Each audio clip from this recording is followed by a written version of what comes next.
Welcome back to Mega Man X Command Mission. So, last time we arrived in Godeel Laboratory. Unfortunately, Godeel himself, not super receptive to helping either side. Even less so now that the Force Metal Generator has been kidnapped. And I say kidnapped because the generator is actually a person. Her name's Cinnamon. Even worse, the person who would have been better to kidnap her got shot a whole lot. And nearly killed. And now she's been kidnapped by Dr. Psyche instead, who works for the Rebellion Army, so that's bad. Anyway, Dr. Godeel wants us to hurry, but don't worry, Godeel. I know the secret pathway that's gonna lead us to the treasure we seek. So, basically, we can come in here, we can talk to this man. Chamber of the Wheat Keeper? Pfft. No, I'm not. I am gonna fight him, actually. Unfortunately, as you can see around here, nothing to really do other than fight the man to move forward. We have no choice. So even though we're strapped for time, Godeel's guardians, I think they're supposed to be here, so they would belong to Godeel. Yeah, they're gonna get in our way. So, I've got a few things to mention this episode, first of which being, of course, the voice actors. Let's get through these quickly. So, Randall Weeb is a voice I've mentioned before in Mega Man X8. He was the voice of Earthrock Trilobite, Dr. Light. But in addition to all the other voices I probably mentioned at the time, he is, of course, the voice of Professor Godeel, and also the original Steel Massimo, so... he plays a platypus, and also a mostly dead man. A guy who is half a guy. So let's see, next up, Cinnamon hasn't really been in too much, we've seen a bit of her, but I guess I'll mention her next then, so...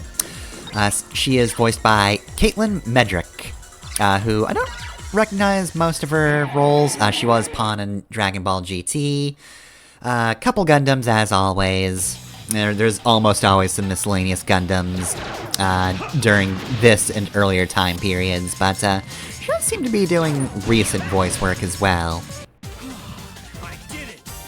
Next off, Roger Rhodes, another voice that has made an appearance already. In X8, he played Cygnus, Gravity Antonian, and Vile, which of course means he's also the voice of motherfucking Cactus Gunman.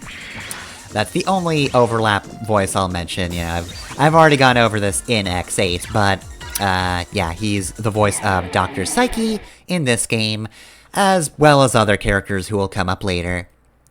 And lastly, of course, saving the best character for last, even though she got super killed and is no longer going to appear, Marino. She is voiced by Carol Ann Day, who I'm surprised didn't come up in X8. Like, I could have sworn she would have had to, but no, she did. I don't see a voice credit in X8, so I guess she wasn't? I don't know, I feel like I must have mentioned her in something before. She was also the voice of Cactus Girl in Gregory Horror Show, both the game and the show, and Lost Doll specifically in the game. I don't know where I would have mentioned her otherwise, because again, I can't find an X8 voice credit. Other than that though, yeah, big role I also know is for Murasame from Gundam. So, yeah, just, Zeta Gundam and later iterations of the character in probably, like, games, mostly. Maybe some crossover stuff. I don't think, Gundam usually gets stuff like that. Their one-offs are usually their own thing, but... I don't know most Gundams super well. I've only seen a couple of them. Really gotta get back to that at some point. But now's not the time for that. We are continuing to fight. Again, I'm showing you the path to items, not necessarily the path that Godeel wants us to take, because it's the faster one, but honestly, it doesn't actually make a difference. You won't, like, get some kind of game over or anything, you'll just be lost for a while, that's more or less it. But, yeah, I'm not gonna follow that path. Because I've got a walkthrough.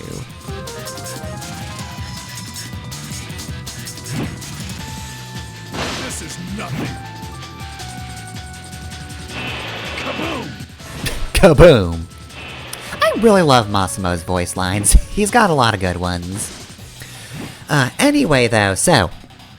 other thing I wanted to mention is, we're actually going to be talking a little more about Final Strikes at this point. This is the perfect episode for it, because we're going to be using a lot of them. So, I think the first thing is, I want to clarify a thing I said at one point. I think I said it's basically a guaranteed kill, or probably said it was a guaranteed kill. Technically speaking, it's not entirely a guarantee, because enemies can still avoid attacks, even if they are, under Final Strike rules. They still have their evasion and whatever. They got their evasion, they've got their defense. It's just, if you are able to consistently hit an enemy to the point where you do enough damage to knock out 75% of their HP, chances are you can probably finish them there. I guess, to be fair, it's not necessarily always true, but I really cannot think of a niche case where an enemy is going to be so evasive that, like, nobody will be able to hit them with a Final Strike. It would be unusual. Like, at that point, it's like, okay, well, how are you hacking the game to get to an area that is way over-leveled for you?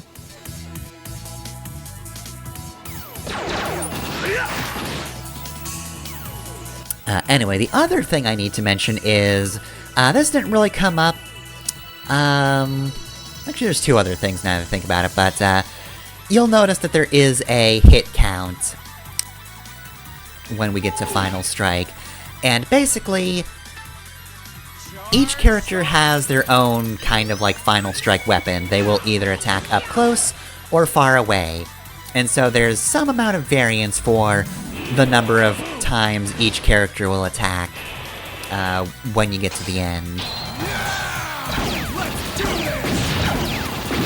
So yeah, as you can see, X and Spider both attack from a distance, while Massimo strikes up close. So yeah, they all have their own variables on, like, how much damage they do or how many times they hit, so depending on your overall character setup, you might do different amounts of damage. There might be certain there are certain advantages to the number of times you can hit something. Again, in terms of just taking out an enemy, much like with the whole evasion thing, chances are, if you can do a Final Strike and all you want to do is kill the enemy, the number of times you hit really isn't going to matter. Like, if you've gotten them to that point, you can finish them, it's fine. You don't really have anything to worry about.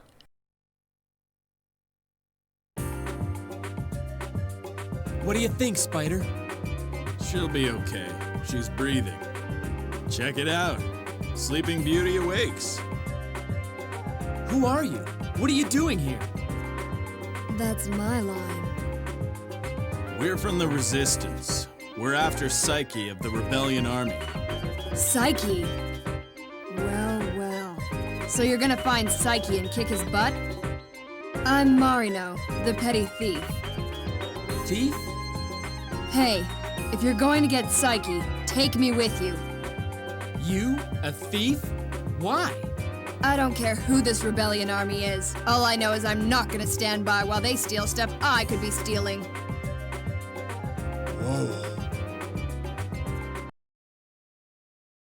Okay, so, putting a pause on the Final Strike stuff for now, Marino has joined the party.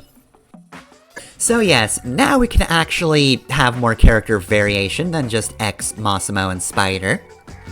So I was bringing this stuff up because now we've got reserve units. So this does actually work a lot like it does in Final Fantasy X. In fact, let's look at Formation right now. We're gonna look at her first. Nope, we're looking at Formation, because I want to show you, you can cycle X out of the party if you want to. Now that being said, X is a solid character, so chances are you probably want him in the party. But you don't have to have him in the party if you don't want him.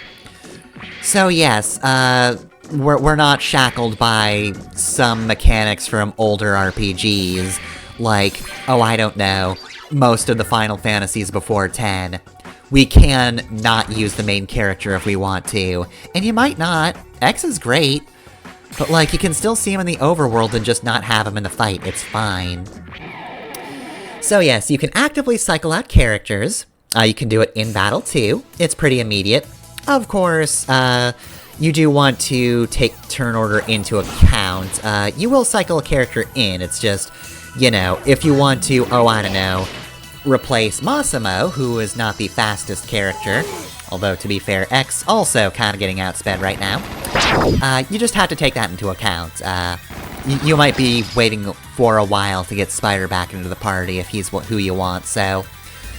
if you need anything at the start of a fight, it's really just better to have your setup before the battle.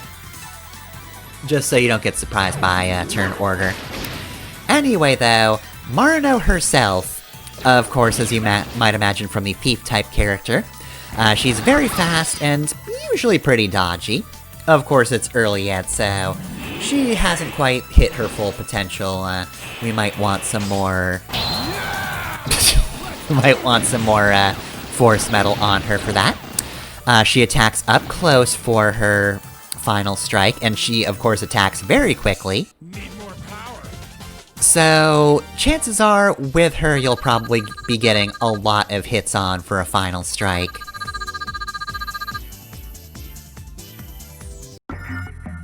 So yeah, do I show off Marino's stats? I think I do. Might be after this, because I might need to set her up a little bit. Anyway though, so, Marino. She does have one drawback. Her hyper mode is fantastic, but... oh, I'm not the biggest fan of her action command. I'm terrible at it. So yes, it's emotional reel. Also it's called action trigger, jeez. I'll get it right one of these days. Which is potentially pretty good if you're good at it. I'm going to tell you now, however, I'm not. I'm not. I'm really not. I'm so bad at it. So yeah, here are her stats. She's a close-range character. Not the strongest, of course, but, she's still pretty solid. I've switched back from the Joker, which is a random effects weapon, to the Queen of Spades weapon, because of the effect that particular weapon has. That's going to be vital for our strategy going into... let's see, we've got a save point and a tank energy 100, so you can only assume that means it's boss time.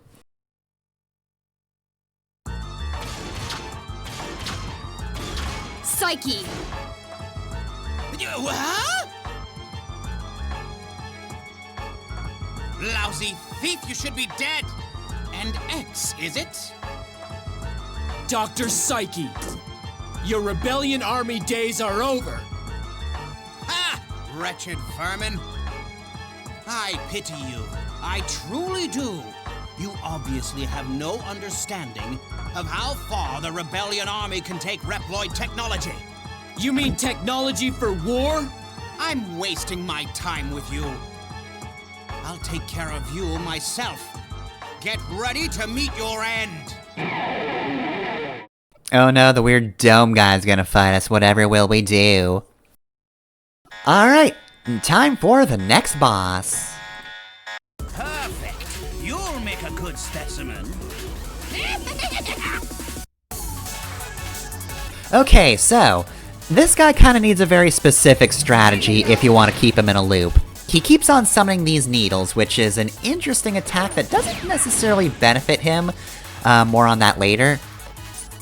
But for the time being, first off, I really need Spider's weapon energy to be built up, because, again, his weapon does have a very good effect for, I believe it's 75% or above weapon energy, so unfortunately, we're not going to be playing poker, so yeah, that's that.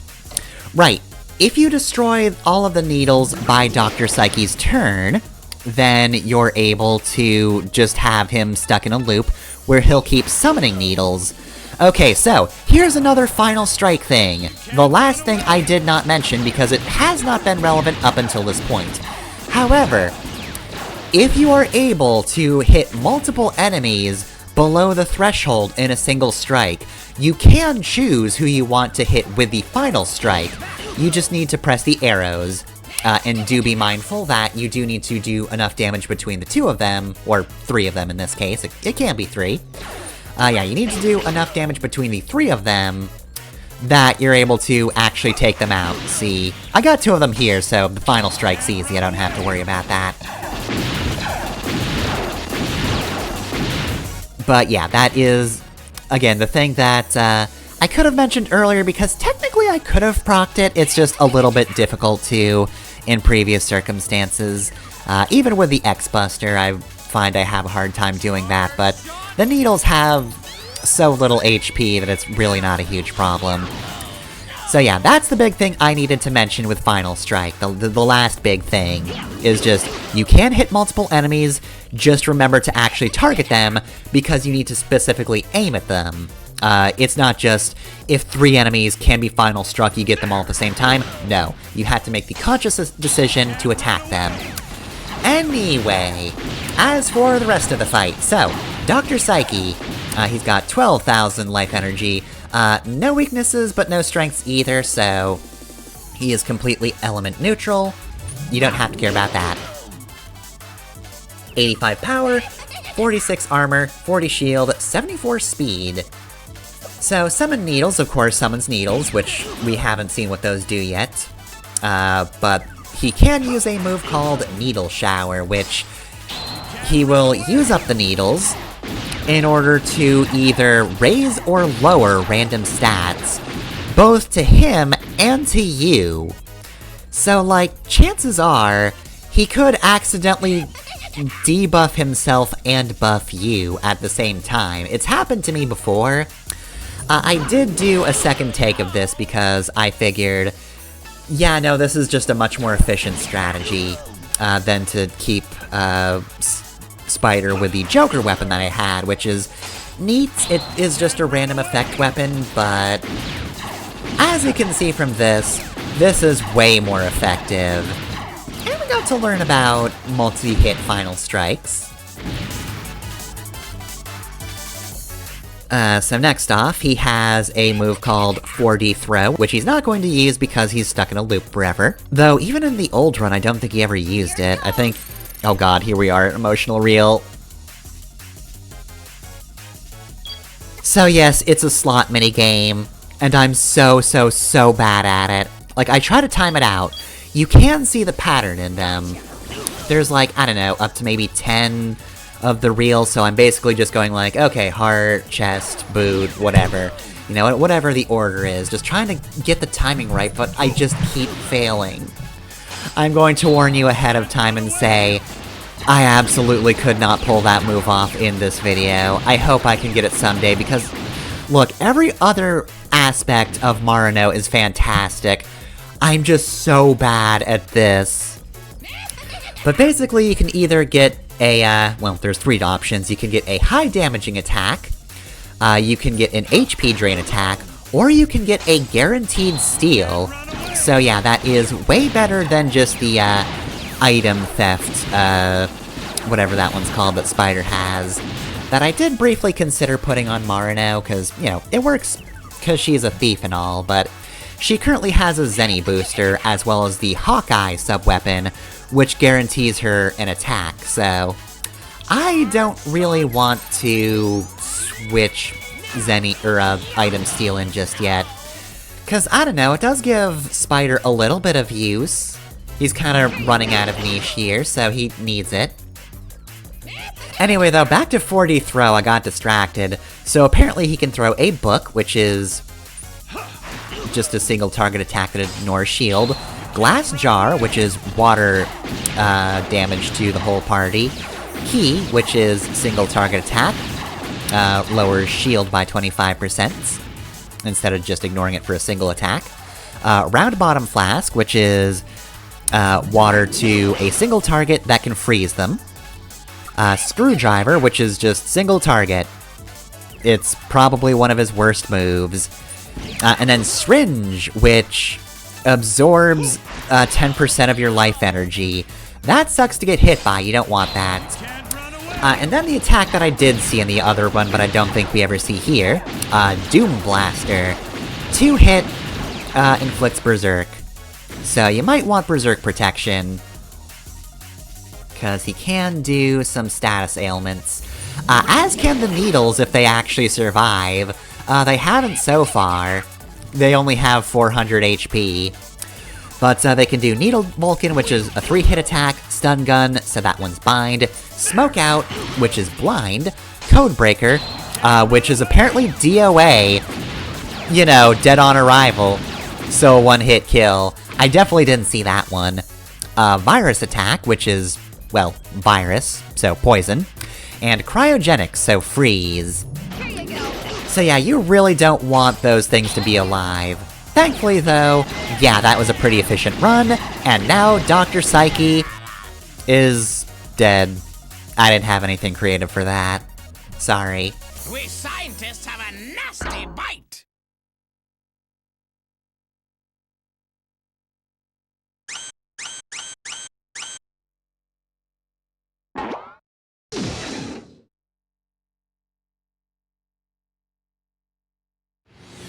So anyway, Dr. Psyche is the first boss with a second form.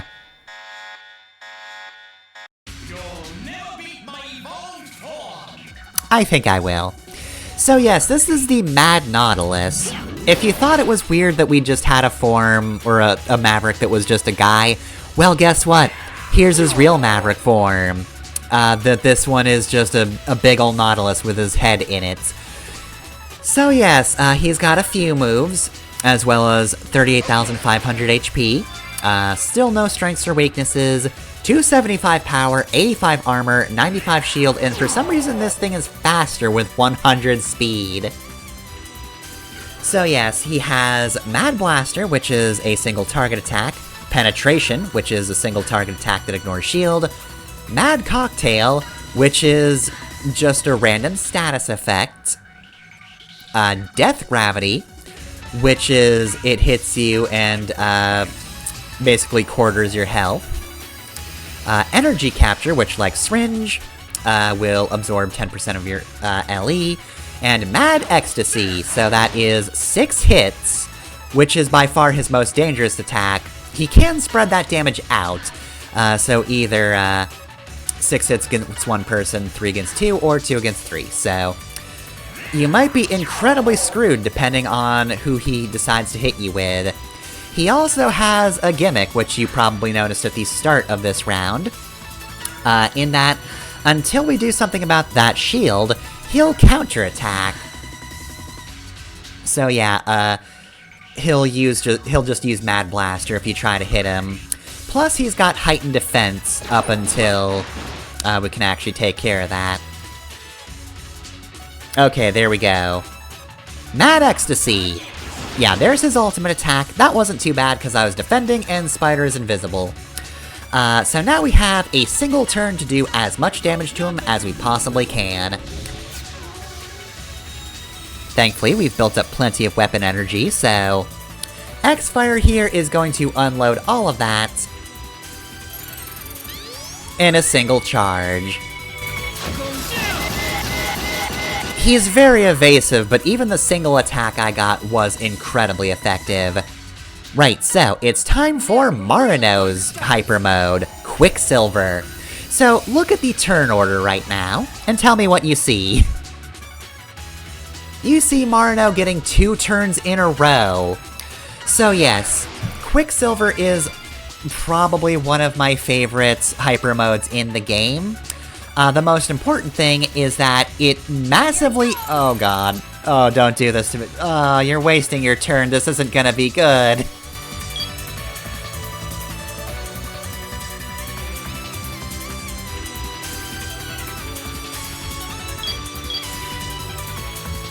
I guess I should have gone for the HP drain, but I just wanted to go for the big attack. Anyway though, yes, so the biggest thing about Quicksilver is it massively increases your speed, meaning that Marino can take several turns in a row. And this is just beginning of the game, Marino. This is just her introduction.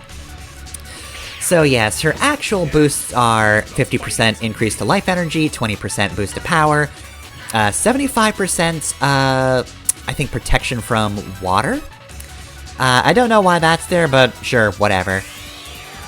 And then, of course, the most important thing is 200% speed.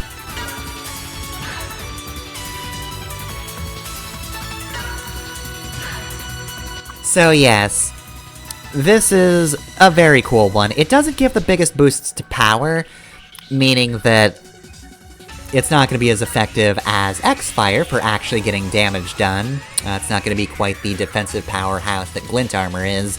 But let me tell you, Quicksilver just lets Marino own the turn economy, just for the rest of the Hyper Mode's limit. And, you know, that is absolutely one of the most important things you can do. Like, if you were to get really good at the slots, you could do some massive damage in almost no time at all. And then if you also need to throw in a quick heal while you're at it, go ahead. You can do whatever you want. Again, as long as Quicksilver's active, you just own the battlefield. Also, goddamn, X might have been killed there if he wasn't defending. Yeah, so, like I said, that's absolutely his best attack. Mad Ecstasy is no joke. If he spreads the damage out, that's a bit of a mercy, definitely, but if he decides to focus fire, ow. Thankfully, though, this being a gimmicky fight, chances are you should be defending. Like, once you realize he's got heightened defense until the bulkheads go down, you really should just be defending and making sure you're healed up. Also, yeah, I decided to go with Massimo over Spider, though that's not the best idea, just because, like I said, he's weirdly dodgy. So, Massimo's not the best at hitting, but damn it, if Glint's armor does hit, oh buddy, it's gonna hurt. So yeah, I can quickly heal X, and I've not really wasted a turn. Of course, the only real drawback is, while it does start with a lot of uses, due to the nature of how Quicksilver works, it is the fastest to drain. It is very fun owning the turn economy, but once you're done, you're done.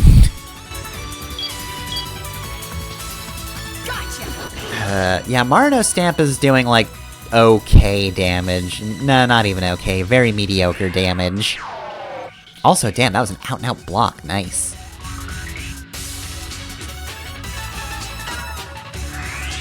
So yeah, I need to cool down immediately, so I don't waste that. So yeah, like I said, I think Marino's really great. I do tend to favor the, faster, more critical-inclined characters, you know. I'm all about those Myrmidons in Fire Emblem, so absolutely the Thief character here is, absolutely my jam. Except for Emotional Reel, because I'm so bad at it. Again, this is my second take. This is me with practice at it. And let me also mention, if you're wondering what her weapon energy does specifically, it makes the slot slower.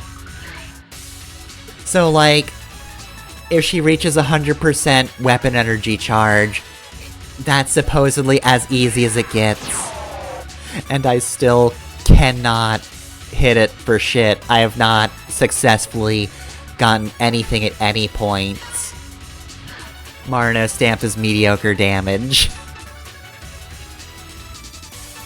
But yeah, no, like I said, like, if you can get good at it, it does have some very good effects. Like, you can either have high damage, a guaranteed steal, or recovery. Like, all of your options are very good. And I don't think there's any zombie situation, like in Final Fantasy, where if you hit somebody with a drain attack, you get hurt instead.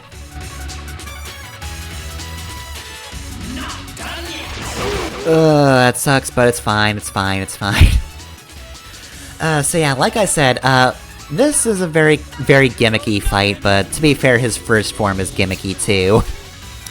He's a very gimmick-based boss, and he's here to teach you that, you know, sometimes guys just don't have elemental weaknesses, and you just have to deal with that. It also means that he's not really going to be hitting you for anything because he's not instilled with any kind of weakness, but he can hit you with status effects. He's really the first time that's been a major deal. Otherwise, it's just been kind of a non-issue. Like, some enemies have status effects that they've imparted, but I've not cared that much. Oh, look at that. And he gets hit by the second final strike of the day. It's not a lot of hits and a lot of them missed, but see, even though a lot of them missed, final strike still killed him. Like I said, as long as you can hit the final strike in the first place, you will almost certainly finish the enemy. Need more power. Yeah, Dr. Psyche, the boss of the chapter, you sucked actually. You were garbage. So we got Virus Missile, you can probably guess what that does.